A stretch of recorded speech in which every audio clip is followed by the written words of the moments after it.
Hello maya ngasi su amuka paw phangba matung inna amuka eni su amuka sanduk patarwa aduna paryana thawai changna tajo haidena request tawjare oi aishana hai ningbese amata suk leite chinu bu hairadi oisu taibang panmi nina mobile jingaga mobile tabada zat pawse tabada tumina legi do bisu yadaba achumra chumdarbadi khangdre aduna aina thamjabase aisu khitang phungda ya haidena oi matamsida eli pakuni aduna aina hairiba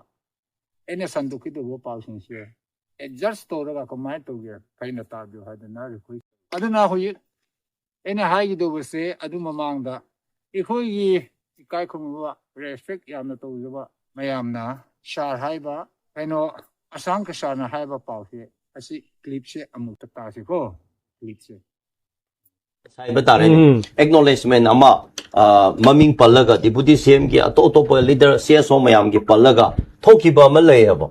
adu yango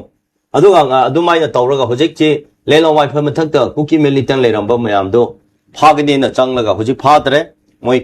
kem da han khare adu mu kem da saure adu ki cobra singse sharpi singse saure hai na paisale hai re paisala kanda hojik ti karino phagadara in tawra last de chingcha pusan biba oirame kem da ko adu ne adu ga ngahandi ngarande gi lambi da adu da tawnaraga ngasi mata mi ama phau phade cobra se da lakpa se tha tangkhai sugdore tamna changsalaraga adu tawrani dgb sinbase kuire ngahan dewandagi haure ngasi yaure aduga ngasai khwaidi ngakpadi akhoi gi lelong wifi gi ngasi phawbada mi ama phawba leite mi ama phawba adu tawkhre na kuki militant phawba su leitri adu erdi moina tawbase sum public ta manipulate to kahatang public na lang da ningai thaja ningai manung da toksina ba mal maleba adurdi nan search operation ibcd combing operation ibcd should aside tawgadabni ni hoi adu nomai su phakate yango nomai su lai pura chakre mi su amphono phakate aduga hoji justice to kamai pura ka dabanoba until unless lelong wifi ki chief aduga lelong wifi ki involved toriba mi singdo hana phagala kanda sida pura ga magi niyom niti do logi matungina chathaba kanda justice to lakadabane ko adu ngasi poboda lelo wifi miyamo phawna phaba ngamdaraga sibai matba da thajalaga aikoida adu lakhre ada tawkhre habdo adu di oiroi tawsudabani ona taina bada last ta se maitega naga da ko hena awaba pininga gi tamakta sige singse tharakpani aduna aidi hoji lenga gi tawribo mong duga system chatharibo mong se yengba kanda de karimata akhoi thajaba thamba ngamde thajabasu thajade aduga moina karisu kari tawthokani haibagi asasu leijade madugi mamangda ai proof mayam piri beduni ko mai thajage tare dana mayamna ma masamak na haibani haiba misise ma mak na haibani masida mana amarom da peace haisu mana haiba pause asum taba sida ma se lo singda shana bani ma se chalak amani mana sanari bige mana hairiba pause phaina tawd apangba mi na phaduk pangama mana haidore iba wahiduna asumda phujin baneba angle le have triangle haitare dak zamana phuba wahe mamana shijine hala oi commando la aga commando duna operation tawdraga kuki de supply toy asini mana hairi bise anna mana pambadi dm ro tum khoina khajilaga kuki de chara hingi do adini mana pam pare nang su thona phanato yam kanna hu no du madu masana tawna ba lanmi oirabani na to ham thu eba kai also ena mara nahan haibado ekhoi nem chaga chamtin thangnadi manipur dudi akai bataude haibadi lando leirbasu taba thakpasida mana akai bumatasu taude gari thingde lanmi singdo marang kaina petrol su phangi alu dal su phangi cylinder su phangi rasam su phangi also sum da mo khoi la kanda buffer zone do lan thu ga la pa kanda kap na mani adu bu hu yik se asam ka sal na pam ba si thing mani amarom da ina khan ba se chumgi da chumoi da no khoi na amu ta ta bi machin jak thing ba do ma sina minung shi le no wangang do hai ra ba su chum da ba ama le ya ba number 1 chum da do kari no hai ra ba oi naharo KNF le KNL le adu ada ke are yam le kap no nupi angang sing da kari akai ba tu gen nupa oiradi no khoi jing na ba ta ba ne ena aphaba wahi kaya hairusu nang Christian ma oiruna Christian ama girja da chatpa mi ama oiraga Isur gi ya thangdu inma mi ama oi taradi nana dugumba wahi haiba tabadagi enesu masi te haidurap nangi angamba athobu no puthu wa to nupa ne to thingu madu achumani nupi angang sirusuk siwa anlaman sirusuk siwa kaide nangi na thodu to ha madu da nang na hui khaira iba chalak to commando la aga operation to draga mukhone chat pasida roshan pubani hai ko madu do nang na di to ba ngam da ba asida media da nang na masi eina ngara hai ba wahi do min number wa do sijinaraga hui ki social media na nang na hairak pasi adu do thing na bagi damak ta nang na di ngam da ba osu wahi do ya na phayana nang na hai bani hai ba adu na phayna taw kan na hu no ku ki shinaba chara hinaba lambi do kan na hu no adu ga phayna taw ku ki shin ku ki leader shin asang ka sana si phawa wa khan khan ba tar de no khoi na su angam ba tu no khoi na to pham thu e hai ba adu na no khoi na su jiri lambi do no khoi thing do ba DM ro mo khoi na kha ba ni thing ba ni adu mo khoi ga meitei se mo khoi cha na ga pun na ba oi ga mo khoi infan do nungai na cha ba thak pa marang kai na le ga ku ki da awa ba phi gi do ba tar di yam phai ne adu di naro sing phai na taw ko ku ki gi naro sing ato ba sing ta chapa no khoi na su nangi shakti du puthu ga jiri gi lambi do no khoi na thing gi do mo do kamai to gi gi meitei se na social media nungai na pham ga hara na nungai na esi de pham ga min number 1 ngam tang ngang ba do asam ka sal ga no hui ni tinner ga to ba do asum na no hui rosan chat panina nungai na ado nem sa na so hana to ramba hui ku ki na meitei gi se hui su ting no ba ni maram di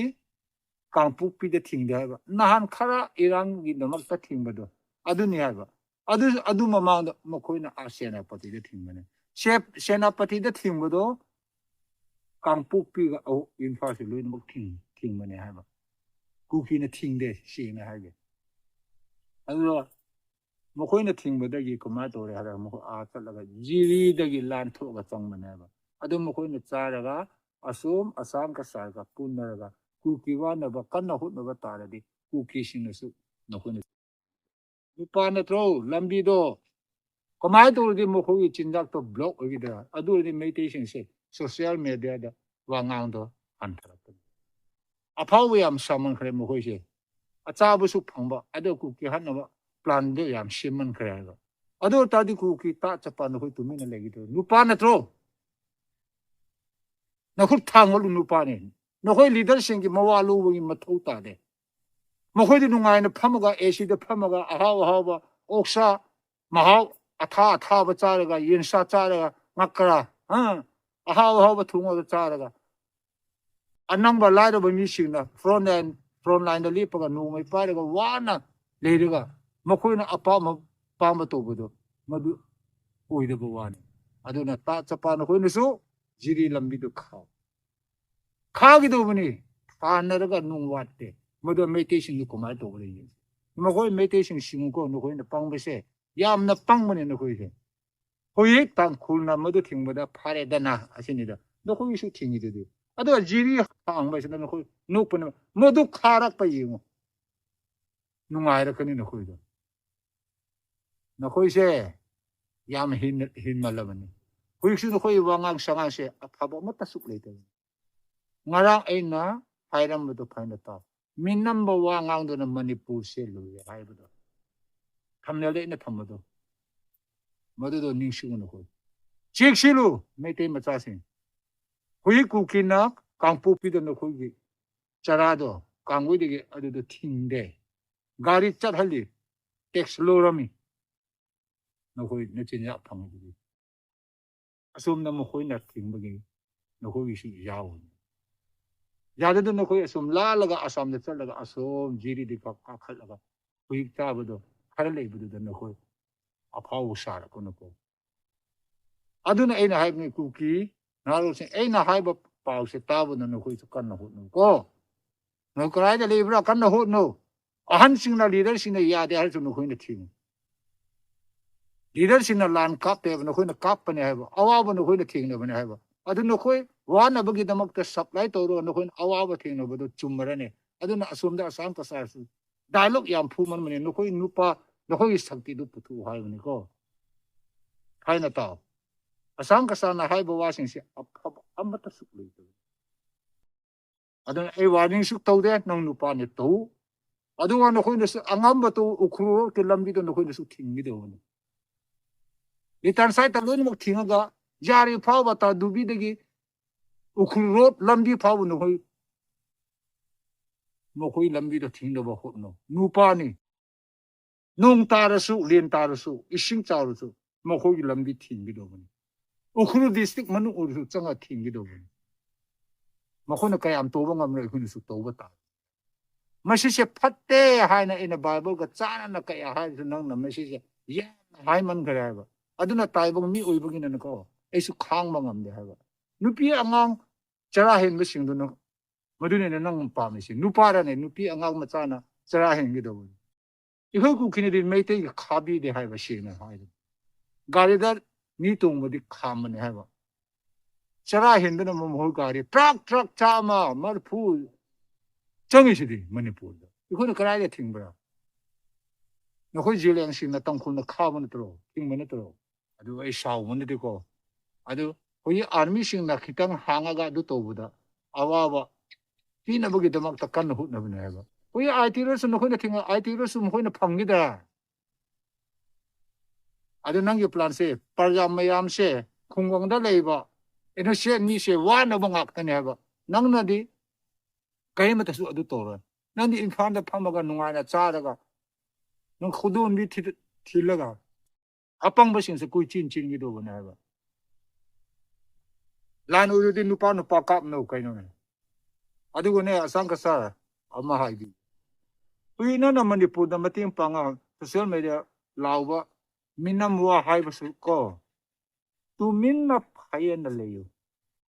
na khoi na tan da na nungai na no khoi gi do ukhru district to Nagaland da chang ma ya ba ni pang go no ai de phung na hai ba ni mai te sing no su ta ga ni na hai ba se hana so hai ba ni jilang rong do le rani gaidilu de ge mo khoi na parent district ka Tamenglong ga NC homeland demand adu phangma gi lambi le nang na ikhang khang ho da na ku ki ga mete suk na ro pa ga lai na no khoi chahi yang khai ta na bo do phang da bo do ikoi na ka thorok pa da phang mi do bo lai le ba ni ko adu na hoi su kabui imphal da le ba sing ka khulong da le ba sing chin thu na han ai na ha do ni masi se khoi kai no ma le ka ni future ni ko ina ha kana suk sau bi gu no na khoi na chara he commando phaw bo na to suk to do bo de to I hai do na chin se na khoi min number bu wa se yam ngaw man do na ai adu phaw hai do ro pa ni asoi bo le su ngak piu adu bu ai na hai bu du mai na isor kaw gu no min number wa hai gu no asini da ai ki de o su tangkhul gi jilang gi mei te gi innocent angang nupi angang chara hen gi do bo do pa ni ina hai gi wa ni adu na hai ba ma tu ina hai ra pa sida asoi bo le su ngak piu ngasi gi oina masina lo yera ge bye